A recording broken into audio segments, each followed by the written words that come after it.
So, now we can get back at it, right? So question number 2 is a follow-up to question number 1. So hopefully y'all remember what they said on question number 1 so they can answer question number 2. So we're going to start with Alan. And the question is, if you're elected, do you intend to honor the provisions of the Local Government Act of 1975? Honor the provisions.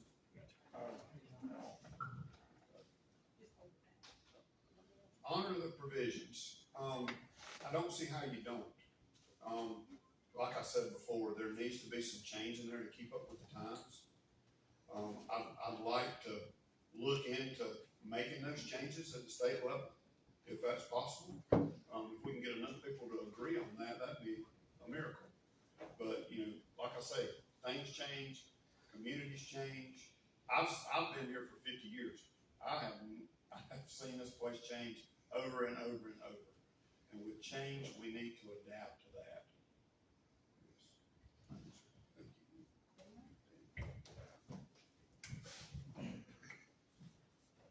Absolutely, I will honor the provisions, and not only that, the General Assembly also has a job for local bills. Some things the county cannot pass, the local General Assembly has to bring up. And one thing that I will not do is make our school district Republican or Democrat, basically a partisan office.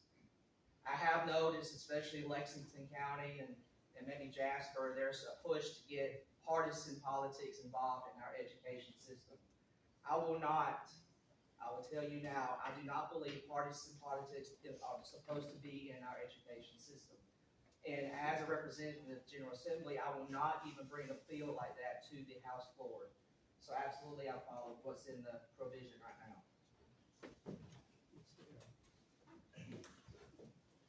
And I will absolutely support and follow the home rule. I believe that while there may be some strengthening or perhaps a regional approach or something along those lines, but with the growth that's happening in Greenville, I think that we need to make sure that it is handled locally. And I will work with our local council and city and things to be able to help support what they need done at the state level. But for us, I believe that Greenville County should have the power to make those decisions for the county, and that the state should support that through our delegation. Yeah, I support home rule without any problem. That's unequivocal, no problem there.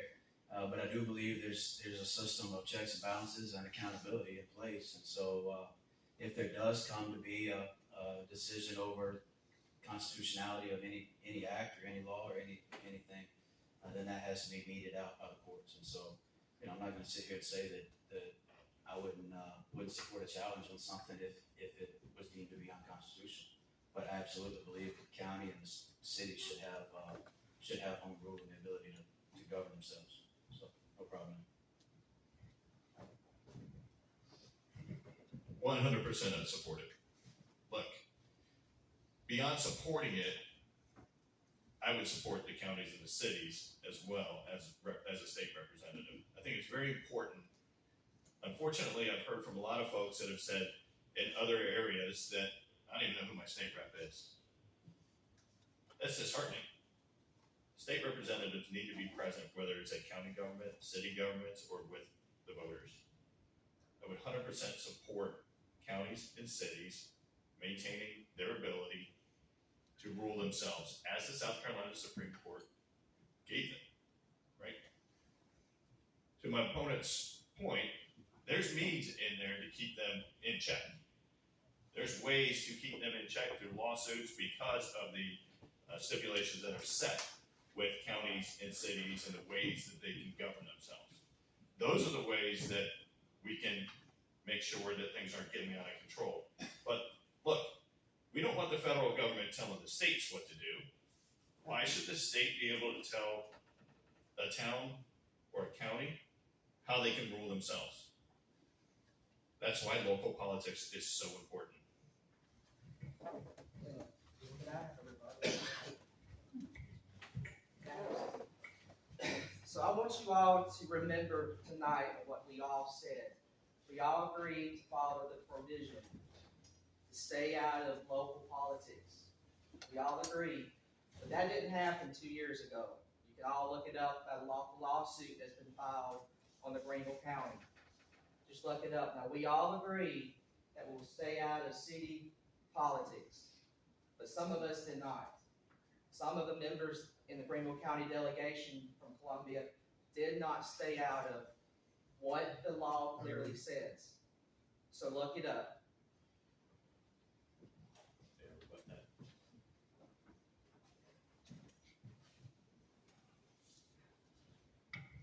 Let's be clear.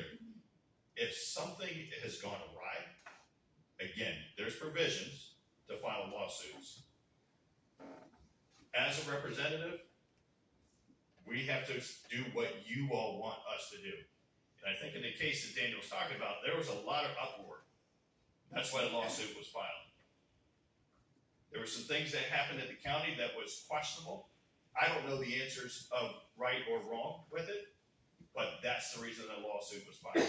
And those are the checks and balances that we have to keep in place so that we're not overrun with a tax burden and things are done the way they're supposed to be done in our government.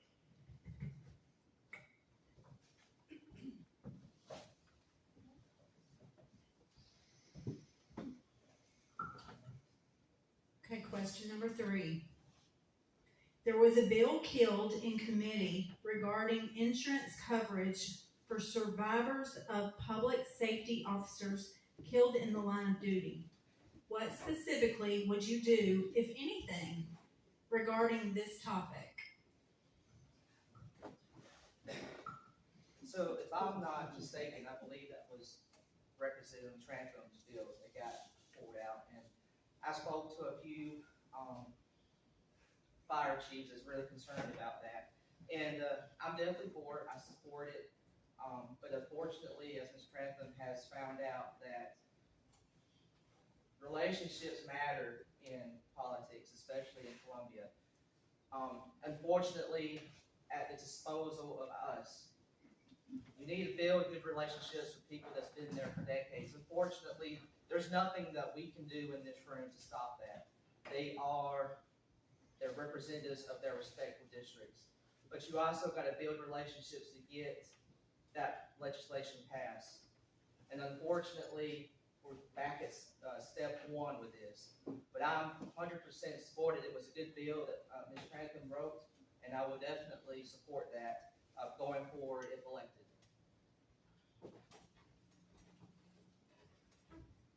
Well, I can say that I was disappointed that, and really saddened that we are not taking care of families of our firefighters or people that are in the line of duty where they're in harm's way every day.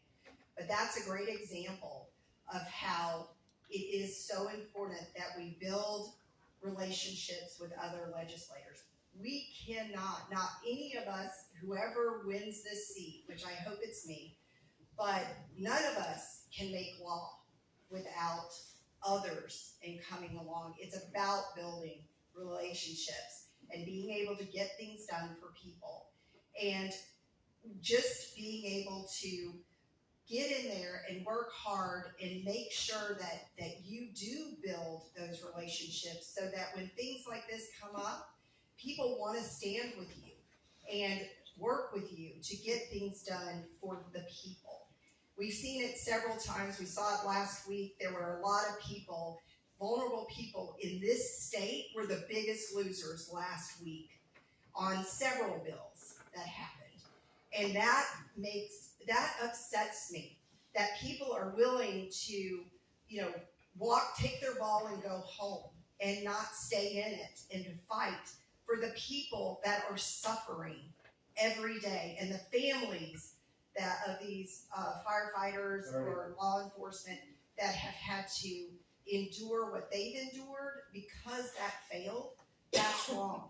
And that was short-sighted on folks that didn't get that done. And just like the bills last week that didn't get done because of fighting and not treating people in a respectful way.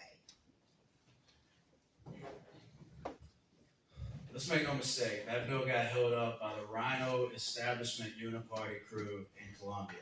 That's who held that bill up, okay? It's not because of relationships or anything else. It's because there's a crew down there that thinks they're in charge and thinks that this should always be their way. And if you don't want to play ball, if you don't want to do what they tell you to do, then nothing that you put through, nothing that you put forward is going to go forward. They're going to kill it every time, all right? That's what happened. Let's not make any mistakes about that. And the idea that we need to go down there and get along to go along in order to get something through. Let me ask you this. If I was to make everybody brownies in here tonight, if I made you brownies, if I brought brownies in here and everybody was eating them and you were all saying, man, these brownies are great. And then I told you that those brownies had 10% dog food in them, what would you say? You would be mad, right? And so at what point am I as a legislator supposed to go down there and jeopardize or compromise on the things that you guys have sent me down there to stand for? Am I supposed to compromise on 5% of it, 10% of it, 20% of it? At what point are the things that you sent me down there to stand for supposed to be okay for me to stomach in order for me to say that I got along so that we could get something? No, you're down there to get things, the good things through. And so this idea that every bill has to have something else with it, that there has to be pork and there has to be attachments, is crazy. Let's start passing bills that are good for everybody, straight line, one thing at a time, and let's let it go. And that way people know exactly what we're saying and exactly who we're standing up for.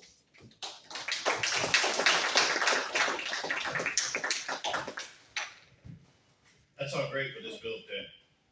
It died. The thing is, you've got to go down there with a new plan in a new bill.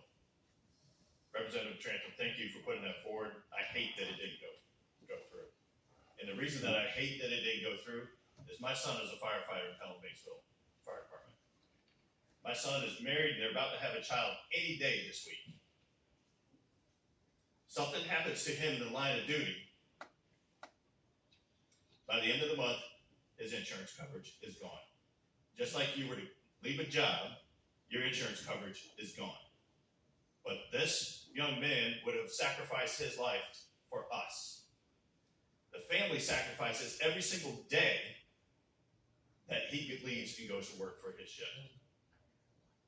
These families should be taken care of. I would propose that a spouse is covered with insurance until the time he or she remarries.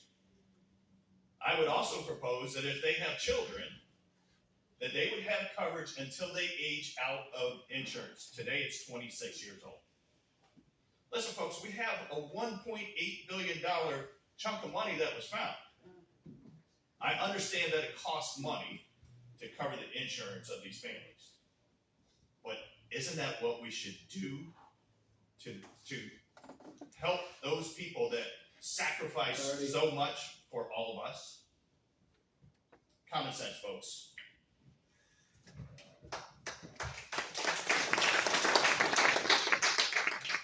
Yeah, I agree with Troy. That bill, great job, Ms. Trenton. Why it didn't go through is an anomaly. I mean, that's just like I said, common sense. Why would you not pass that? I mean, it's so easy. You know, and firefighters, man, law enforcement, I mean, they're the kings out here. You know, my mother had a health episode late last year, and thank God for South River first responders. You know, I mean, I'm talking about I'm on the phone, they're there in 3 minutes. And they're there in a time of need when you need them. So why can't we be there in their time of need? You know, why can't we return the favor? And like Troy said, there should be, that should go through. We may need to revisit that, bring it back up again until they're tired of hearing it. You know, keep bringing it up until we get some results.